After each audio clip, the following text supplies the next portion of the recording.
ஞானானந்தமயம் தெய்வம் நிர்மலஸ்படிகாகிருதியும் ஆதாரம் சர்வ வித்யானாமய கிரீவபாஸ்மகே. நேயர்கள் அனைவருக்கும் அஸ்ட்ரோகேசையங்காரின் பணிவான நமஸ்காரங்கள். வக்ர சனி நிவர்த்தி பலன்கள் மேஷம் முதல் மீனம் வரை 4/11/2024 6/3/2024 வரலும் உண்டான நாட்களில் சனி பகவான் கும்பராசியில் வக்கரகதியில் இருந்த சனி பகவான் வக்கர நிவர்த்தி அடைகிறார். சனி பகவான் என்று சொன்னாலே எல்லாருக்கும் அவர் கர்மகாரகன், ஆயுள் காரகன், உடல்நிலையை பாதிக்கக்கூடியவர், வேலையில் மாற்றத்தை ஏற்படுத்தக்கூடியவர். அதாவது துலாத்தில் உச்சம் பெறுறதுனால எல்லாவற்றையும் சமமாக எடுத்துக்கொண்டு அதாவது நன்மைக்கு உண்டானதை நன்மையாகவும் தீமைக்கு உண்டானதை தீமையாகவும் கொடுக்கக்கூடியவர். சனி பகவானை பொறுத்தவரையிலும் பார்த்தலையானால் அந்த சனி என்ற கோள் ஒரு இருட்டான கோள். அதனால் சூரியனுக்கு சமசப்தமம் அப்படின்னு சொல்லக்கூடிய 7ஆம் இடத்தில் அவருடைய ராசிகள் வருது. 6, 7 மறைந்த இடமும் 7ஆம் இடமான எதிரான 180 டிகிரியிலையும் சூரியனுக்கு உண்டான சிம்மத்திலிருந்து வரக்கூடியதுனால மகரம் கும்பம் அவருடைய ராசியாகவும், மேஷத்தில் சூரியன் எந்த இடத்தில் உச்சம் பெறுகிறாரோ அதில் நீச்சமாகவும், சூரியன் நீச்சம் பெறக்கூடிய துலாத்தில் அவர் உச்சமாகவும் இருக்கக்கூடியது. இதன் மூலியமாக பார்த்தலையானால் சனி அப்படின்னு சொன்னாலே பெரிய மாற்றத்தை ஏற்படுத்தக்கூடியவர். வாழ்நாளில் இந்த 7.5 சனி, அஷ்டமத்து சனி, அர்த்தாஷ்டம சனி அப்படின்னு சொல்லக்கூடிய கண்டக சனி அப்படின்னு சொல்லக்கூடியது வந்தாலே வாழ்வில் பெரிய மாற்றங்கள் நிகழும். அவர் ஒரு ராசியிலிருந்து அடுத்த ராசிக்கு போகிறதுக்கே 2.5 வருஷம் ஆகும். இந்த காலகட்டத்தில் இப்போ கிட்டத்தட்ட ஒரு 6 மாதமாக ஒரு வக்கரகதியில் இருந்துட்டார். அவர் 3-4 மாதமாக வக்கரகதியில் இருந்துட்டார். இந்த காலகட்டத்தில் பார்த்தலையானால் ஒரு பெரிய மாற்றங்கள் நிகழ்ந்து திருப்பியும் வக்கர நிவர்த்தி ஆகக்கூடிய காலகட்டமாக அமைகிறது. இந்த வக்கர நிவர்த்தி காலத்தில் பார்த்தலையானால் சனி பகவான் கும்பத்தில் ஆட்சி பெற்று போயிருக்கார். வக்கர நிவர்த்தியில் சதய நட்சத்திரத்தில் இருக்கார். இந்த காலகட்டத்தில் 2026 3ஆம் மாதம் 6ஆம் தேதி வரலும் பார்த்தேன்னா, அதாவது மார்ச் 6ஆம் தேதி வரலும் சனி பகவான் வாக்கிய பஞ்சாங்க பிரகாரம் கும்பத்தில் இருக்கிறார். அதற்கு பிறகு அவர் மீனத்துக்கு போகிறார். இந்த காலகட்டமான இந்த 2024 நவம்பர்லேருந்து மார்ச் 2024 வரலும் பார்த்தலையானால் சனி பகவான் மாற்றத்தில், அதாவது கும்பத்தில் இருக்கும் காலகட்டத்தில் குருவின் மாற்றங்களும் அதை தவிர ராகுவின் மாற்றமும் நடைபெறுகிறது. ராகு பகவான் மாறக்கூடிய காலகட்டம் அப்படின்னு பார்த்தோம்னா 2025 4ஆம் மாதத்தில் மாறுறார். ஏப்ரலில் மே மாதத்தில் மே 2025 குரு பகவான் மாறுறார். அதனால் இந்த 2 பெயர்ச்சிகளையும் வைத்து சனி பகவானுடைய கும்பராசியில் இருக்கக்கூடிய சனி பகவானினுடைய வக்கர நிவர்த்தி பெயர்ச்சியை வைத்து இந்த மேஷம் முதல் மீனம் வரை இருக்கக்கூடிய ராசிகளுக்கு ஒரு ராசியாக எப்படி இருக்கும்ன்றதை பார்க்கலாம். பொதுவாகவே பார்த்தலையானால் சனி பகவான் அப்படின்றவர் ஆயுள் காரகன், கர்ம காரகன் அப்படின்னு சொல்லக்கூடியவா. எதை விதைத்தாயோ அது உங்களுக்கு வந்தே தீரும், அந்த மாதிரியான விஷயம். அதாவது what you so you will ரீப், அதாவது எதை விதைத்தாயோ அது வந்தே தீரும் அப்படின்னு சொல்லுவாள். அந்த மாதிரி தவறான விஷயங்கள் விதைத்தால் அதற்குண்டான பலனும், சரியான விஷயங்களை விதைத்தால் அதற்குண்டான பலனும் உங்களுக்கு சேரும். அதே போல் உங்களுடைய கர்மஸ்தானம்னு சொல்லக்கூடிய 10ஆம் இடத்திற்கு அதிபதி, உங்களுடைய தொழில், ஜீவனம் இதெல்லாம் சொல்லக்கூடிய ஸ்தானம். இந்த ஸ்தானத்திற்கும் அதிபதி காலபுருஷ தத்துவத்தின் பார்த்தீங்கன்னா காலபுருஷ தத்துவத்துக்கு 10-11 அதிபதி அப்படின்னு சொல்லக்கூடியவர். அதாவது மகர கும்பம்னு சொல்லக்கூடியது சனியினுடைய வீடு. அதனால் உங்களுடைய தொழிலின் மூலியமாக அடையக்கூடிய லாபத்தையும் குறிக்கக்கூடியது. தொழிலில் மாற்ற ஏற்றங்கள் இறக்கங்கள் வரக்கூடியதை சொல்லக்கூடியது. பெரிய ஏற்றமோ பெரிய இறக்கமோ வரக்கூடிய காலகட்டமாகவே வரும். பொதுவாக இந்த 7.5 சனி வந்தாலே எல்லாருக்குமே ஒரு பயம் இருக்கும். 7.5 சனியாக இருந்தாலும் சரி, அஷ்டமத்து சனியாக இருந்தாலும் சரி, அர்த்தாஷ்டம சனியாக இருந்தாலும் சரி, ஒரு பெரிய பயம் இருக்கும். ஏதாவது ஒரு பெரிய மாற்றம் வந்துருமோ அப்படின்னு. யார் ஒருவர் நேர்மையான வகையில் அவர்களுடைய வியாபாரமோ அவர்களுடைய விஷயத்தில் இருக்கிறார்களோ அவர்களுக்கு சனி பகவான் எந்த ஒரு பிரச்சனையும் கொடுப்பதில்லை. சரி, இப்போ இந்த மாதிரி இருக்கக்கூடிய சனி பகவான் என்ன செய்வார் அப்படின்னு பார்த்தோம்னா உடல் நலத்தில் பெரிய கேடு விளைவிப்பார். இதன் மூலியமாக உடல் நலத்தில் கேடு விளைவிக்கிறதுனால ஹாஸ்பிட்டலைசேஷன் அந்த மாதிரியான விஷயங்கள், நோய் நொடிகளில் ஆழ்த்துவார். அதை தவிர வண்டி ஆக்சிடென்ட்ஸ் அந்த மாதிரியான விஷயங்கள் பண்ணுவார். அது தவிர பார்த்தாலேயானால் தேவையற்ற பதார்த்தங்கள், தேவையற்ற இந்த ஆல்கஹால் கன்சம்ஷன், அது தவிர தேவையற்ற போதைப் பொருட்களுக்கு ஆளாவது, அந்த மாதிரியான விஷயங்களை ஏற்படுத்துவார். அது தவிர மென்டல் ஸ்ட்ரெஸ் அதிகமாக கொடுப்பார், உடல் உழைப்பை அதிகமாக கொடுப்பார். அது தவிர பார்த்தாலேயானால் இந்த சனியின் வேலையின் மூலியமாக மென்டல் டிப்ரெஷன் வரும், சைக்கலாஜிக்கல் டிசார்டர்ஸ் வரும், ஒரு மனநிலை சரியாக இருக்கக்கூடியதாக இருக்காது. ஏன்னா தோல்விகளை எதிர்கொள்ள வேண்டி இருக்கும். அதனால் ரொம்ப பொறுமையாகவும் காமாகவும் இருக்க வேண்டிய கட்டாயத்தில் இருப்பீங்க. எல்லார் முன்னாடியும் அசிங்கப்படுவீங்க, அவமானப்படுவீங்க. இந்த மாதிரி விஷயத்தெல்லாம் இந்த சனி பகவான் ஏற்படுத்துவார். சரி, இந்த சனி பகவான் யார் யாருக்கு இந்த மாதிரியான விஷயங்களை ஏற்படுத்தக்கூடும் அப்படின்னு பார்த்தோம்னா, 7.5 சனி நடக்கிறவா, அதாவது உங்களுடைய ராசிக்கு 12ஆம் இடத்துல சனி பகவான் இருக்கும் பொழுதும், அதாவது மீன ராசிக்காரர்களுக்கு இப்போ 7.5 சனி ஆரம்பம். அது தவிர பார்த்தோம்னா உங்களுடைய ராசியிலேயே சனி பகவான் இருக்கும்போதும் அது ஜென்ம சனின்னு சொல்லக்கூடியது. அந்த ஜென்ம சனின்றது கும்பராசிக்காரர்களுக்கு. அது தவிர உங்களுடைய ராசிக்கு பாத சனி, அதாவது ராசிக்கு 2ஆம் இடத்தில் இருக்கும் பொழுதும் இந்த மாதிரியான ஒரு பெரிய பிரச்சனையை ஏற்படுத்துவார். அதாவது தேவையற்ற செலவுகள், உடல் நலத்தில் பின்னடைவு, அது தவிர உங்களுடைய பேச்சில் பிரச்சனைகள், குடும்பத்தில் பிரச்சனைகள், இது எல்லாத்தையும் சனி பகவான் ஏற்படுத்துவார். சரி, சனி இருக்கிறதுனால ஒரு நல்ல விஷயமும் நடக்காதா அப்படின்னு கேட்டால்னா, சனி இருப்பதனால் நல்ல விஷயங்கள் நடக்கும். எந்த ஒருத்தரும் நேர்மையாகவும் தர்மத்திற்கும் நியாயத்திற்கும் கட்டுப்பட்டு நடக்கிறார்களோ அவர்களுக்கு சனி பகவான் எந்த ஒரு பிரச்சனையும் கொடுக்காமல் அவர்களுக்கு நல்ல ஒரு ஏற்றத்தை கொடுப்பார். பொது காரியங்களில் ஈடுபட்டு அதன் மூலியமாக தனக்கென்று லாபத்தை எதிர்பார்க்காதவர்களுக்கு பெரிய ஏற்றத்தை கொடுப்பார். அப்படி பார்க்கும்பொழுது பார்த்தாலேயானால் சனி பகவான் எப்பொழுதுமே சனி உச்சம் பெற்றோ ஆட்சி பெற்றோ இருப்பவர்கள் தான் ஒரு ரெவல்யூஷனரி லீடராக வர முடியும். அந்த மாதிரியான ஒரு பொசிஷனில் பார்க்கும்பொழுது சனி ஆட்சியோ உச்சமோ இருந்து அப்படி இருக்கக்கூடிய காலகட்டத்தில் சூரியனும் நல்ல சுபத்தோடு இருந்தாரேயானால் ஆட்சியில் இருக்கக்கூடிய கட்டாயமோ மாற்றங்களோ வரும். சனி பகவானின் திசையில் தான் பொதுவாகவே எல்லாருமே ஆட்சி பீடத்தில் அமரக்கூடிய வாய்ப்புகள் நிச்சயமாக வரும். சனி பகவானோ அல்லது ராகு பகவானோ இருக்கும் பொழுது தான். அதனால் சனி எல்லாருக்கும் கொடுக்கணும்னு நினச்சாருன்னா யாருக்காக இருந்தாலும் அவரை கொடுக்கும் பொழுது யாராலையும் தடுக்க முடியாது, எந்த கிரகங்களாலும் தடுக்கவும் முடியாது. அவ்வளவு பெரிய மிகப்பெரிய உன்னதமான எல்லாவற்றையும் எடுத்து கொடுக்கக்கூடியவர் சனி பகவான். ஆனால் நேர்மையும் நியாயமும் தர்மமும் இது எல்லாத்தையும் கடைபிடிக்கக்கூடியவர்களுக்கு அது தானாகவே கொடுக்கக்கூடிய அளவுக்கு வரும். சரி, இந்த சனி பகவானுக்கு என்னென்ன பிரீத்தி பண்ணலாம் அப்படின்னு பார்த்தாலேயானால், சனி பகவான் அதாவது அஷ்டமத்து சனி இருந்தாலும் சரி, அஷ்டமத்து சனி இருந்தாலும் உடல் நலத்தை கெடுப்பால், வண்டி வாகனங்களில் ஆக்சிடெண்ட்டை உருவாக்குவார். அதனால் மறைந்து இருக்க வேண்டிய கட்டாயத்தை ஏற்படுத்துவார். திருட்டுத்தனமான விஷயங்கள் எல்லாத்தையும் பண்ணுவார். திருட்டுத்தனமான விஷயங்களில் உங்களுக்கு பொருள் வரக்கூடிய வாய்ப்புகளை கொண்டு கொடுத்து அதில் மாட்ட வைப்பார்.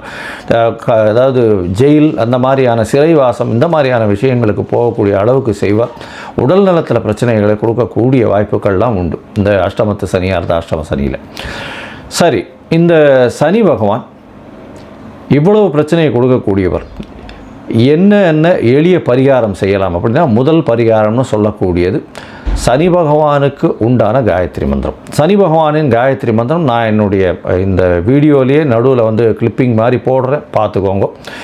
அவருக்கு 2 காயத்ரி மந்திரம் சொல்கிறா. ஓம் சனீஸ்வராய வித்மஹே சாயாபுத்ராய தீமஹி தன்னோ சனி பிரசோதயாத்து அப்படின்னு ஒரு காயத்ரி மந்திரமும், ஓம் காகத்வஜாய வித்மஹே கட்கஹஸ்தாய தீமஹி தன்னோ சனி பிரசோதயாத்து அப்படின்னு இன்னொரு காயத்ரி மந்திரமும் 2ம் சொல்கிறா. இந்த காயத்ரி மந்திரத்தில் ஏதாவது ஒன்று, சனி காயத்ரியில் ஏதாவது ஒன்று ஒரு நாளைக்கு 8 முறை ஜபிச்சு வர்றதன் மூலியமாக சனி பகவானுடைய தொல்லைகளிலிருந்து அதாவது முடிந்த அளவுக்கு விலகக்கூடும் அப்படின்றது சொல்கிறோம். சரி, இப்போ சனி பகவானுடைய தொல்லைகளிலிருந்து வேறு என்னென்ன பரிகாரங்கள் அப்படின்னு பார்த்தாலேயானால், அருகில் இருக்கக்கூடிய அந்தணர்களுக்கோ பிராமணர்களுக்கோ உங்களால் முடிஞ்ச வேஷ்டி துண்டு, அதாவது துண்டுன்றது வஸ்திரம், அதாவது வேஷ்டி உத்திரியம், அதாவது 9 வேஷ்டியோ 16 வேஷ்டியோ அருகில் இருக்கக்கூடிய கோவிலில் இருக்கக்கூடிய குருக்களுக்கு தானமாக கொடுக்கறதன் மூலியமாகும். எண்ணெய், நல்லெண்ணெய், செக்கெண்ணெய் கோவிலில் விளக்கேற்றுறதுக்கு கொடுக்கறது மூலியமாகும். ஒரு பாத்திரத்தில், அதாவது புதிய பாத்திரத்தில் எண்ணெய் போட்டு நல்லெண்ணெயை போட்டு, அதாவது செக்கெண்ணெயை போட்டு அங்கே இருக்கக்கூடிய குருக்களுக்கு தானமாக கொடுக்கறதன் மூலியமாகும்.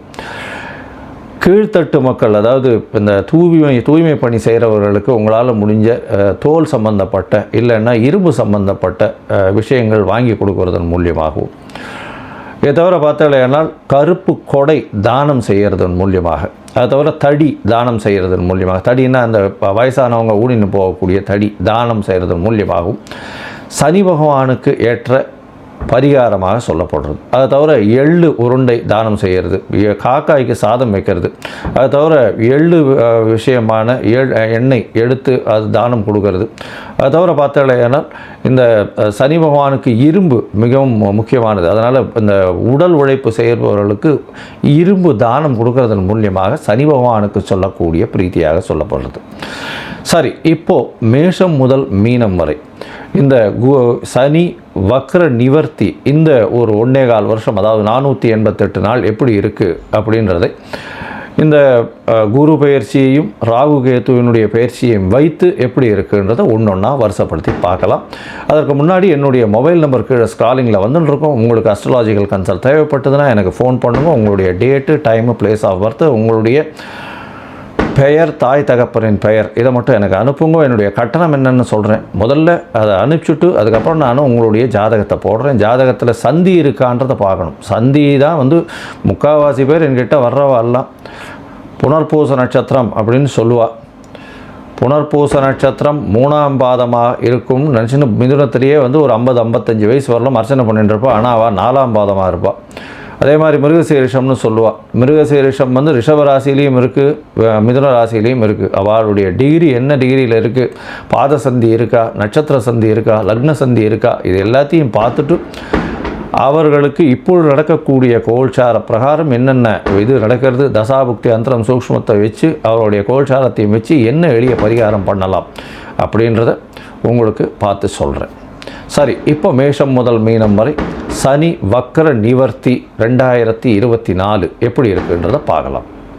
மேஷம், அஸ்வினி, பரணி, கிருத்திகை இந்த 3 நட்சத்திரம் 9 பாதங்களை கொண்ட ராசி. ராசியின் அதிபதினு சொல்லக்கூடியவர் செவ்வாய் பகவான். இந்த சனி வக்ர நிவர்த்தி காலகட்டங்கள் இந்த மேஷராசிக்காரர்களுக்கு என்னென்ன மாற்றங்களை கொடுக்கும் அப்படின்றத பார்க்கலாம். மேஷராசிக்காரர்களுக்கு 10-11ஆம் அதிபதினு சொல்லக்கூடியவர் சனி பகவான். இப்போ 11ஆம் இடத்துல ஆட்சி பெற்று வக்ர நிவர்த்தியம் அடைகிறது பெரிய விசேஷம். இதில் என்ன பெரிய விசேஷம் அப்படின்னா, தொழில் ஸ்தானாதிபதி, தொழில் ஸ்தானத்தின் லாபாதிபதி 2 பேருமே சனி பகவானே. அதனால் உங்களுடைய தொழிலில் மிகப்பெரிய ஏற்றம், மாற்றம், ஒரு பெரிய ஏற்றத்தை கொடுக்கக்கூடிய காலகட்டமாக இருக்கும். இந்த கடந்த ஒரு பார்த்தலையானால் ஒரு 4 மாதமாக, ஜூன் மாதத்திலிருந்து சனி வக்ர பயிற்சியின் போது உங்களுடைய தொழிலில் அபிவிருத்தி இருந்தாலும் லாபத்தில் அவ்வளோ பெரிய வெற்றிகள் இருக்காது. லாபம் மிகுந்த கம்மியாக இருக்கக்கூடிய காலகட்டமாக இருந்திருக்கும். மிகப்பெரிய லாபம் வரக்கூடிய காலகட்டமாக இந்த சனி வக்ர நிவர்த்தி அமைய போகிறது. 2024 நவம்பர் 4ஆம் தேதியிலிருந்து 2026 மார்ச் 6ஆம் தேதி வரலும் உள்ளான நாட்களில் பணவரவிற்கு பஞ்சம் இருக்காது. பெரிய ஏற்றம் இருக்கக்கூடிய காலகட்டமாக அமையிறது. தொழில் ஸ்தானம் அபிவிருத்தி அடையக்கூடிய வாய்ப்புகள் மிகவும் அதிகம். அதை தவிர பார்த்தாலேயானால் உங்களுடைய மூத்த சகோதரர்களுக்கு சிறு சிறு பிரச்சனைகள் வரும். அதை தவிர மூத்த சகோதரர்களுக்கும் உங்களுக்கும் ஏதாவது அதாவது வக்கீல் போய் கோர்ட்டு கேஸ் ஏதாவது இருந்ததே ஆனால் அந்த காலகட்டத்தில் பிரச்சனைகள் நிச்சயமாக அதிகமாகக்கூடிய வாய்ப்புகள் நிச்சயமாக உண்டு. லாபங்கள் அதிகமாக இருந்தாலும் 11ஆம் இடத்தில் சனி பகவான் இருக்கிறதுனால 2வது திருமணங்கள் கைகூடாமல் போகக்கூடிய வாய்ப்புகள் உண்டு. சிறு சிறு தடங்கள் நிச்சயமாக வரக்கூடிய வாய்ப்புகள் உண்டு. சரி, இந்த சனி பகவான் உங்களுடைய ராசிக்கு 11ஆம் அதிபதி 11ஆம் இடத்திலே இருக்கார். அதன் மூலியமாக உங்களுக்கு செய்யக்கூடிய தொழிலில் பெரிய ஏற்றம், வேலையில் மிகப்பெரிய மாற்றம், உடல் நலத்தில் நல்ல ஒரு ஏற்றம் இருக்கும். பொதுவாகவே அதாவது துர்கிரகங்கள்னு சொல்லக்கூடிய சனி பகவான், ராகு கேது இவெல்லாம் 3, 6, 11 இந்த மாதிரியான ஆபோகுலி ஸ்தானங்களில் இருக்கிறதன் மூலியமாக பெரிய ஏற்றம் கிடைக்கும் அப்படின்னு ஜோதிட சாஸ்திரம் சொல்லுது. இப்போ 11ஆம் இடத்துல இருக்கக்கூடிய சனி பகவான் பெரிய ஏற்றத்தை கொடுக்க போகிறார். இதை தவிர பார்த்தாலேயானால் சனி பகவானுக்கு பார்வை பலங்களும் மிகவும் அதிகம். சனி பகவான் இருக்கும் இடத்தை விட பார்த்த இடம் பாழ் அப்படின்னு சொல்லக்கூடியது ஜோதிட சாஸ்திரம். இதன் மூலியமாக சனி 7ஆம் இடத்தை எல்லா கிரகங்களும் பார்ப்பது போல 180 டிகிரி அவரும் பார்க்குறார். அதை தவிர அவருக்கு விசேஷ பார்வைன்னு சொல்லக்கூடியது 3ஆம் இடமும் 10ஆம் இடமும் அவருடைய பார்வையில் வரும். இதன் மூலியமாக பார்த்தாலேயானால் சனி பகவான் கும்பத்திலிருந்து மேஷத்தையும், அதாவது உங்களுடைய ராசியையும், உங்களுடைய ராசிக்கு 8ஆம் இடத்தையும், உங்களுடைய ராசிக்கு 5ஆம் இடத்தையும் பார்க்கக்கூடிய வாய்ப்புகள் மிகவும் அதிகம். இதன் மூலியமாக குழந்தை பிராப்திக்கு பார்த்துட்டு இருக்கவங்களுக்கு இந்த காலகட்டத்தில் சற்று பின்னடைவு ஏற்படும். அபாஷன் வரக்கூடிய வாய்ப்புகள் மிகவும் அதிகம். ஏன்னா 5ஆம் இடத்தை சனி பகவான் தன்னுடைய ஆட்சி வீட்டிலிருந்து சமசப்தமத்தில் பார்க்குறது அந்தளவு விசேஷம் இல்லை.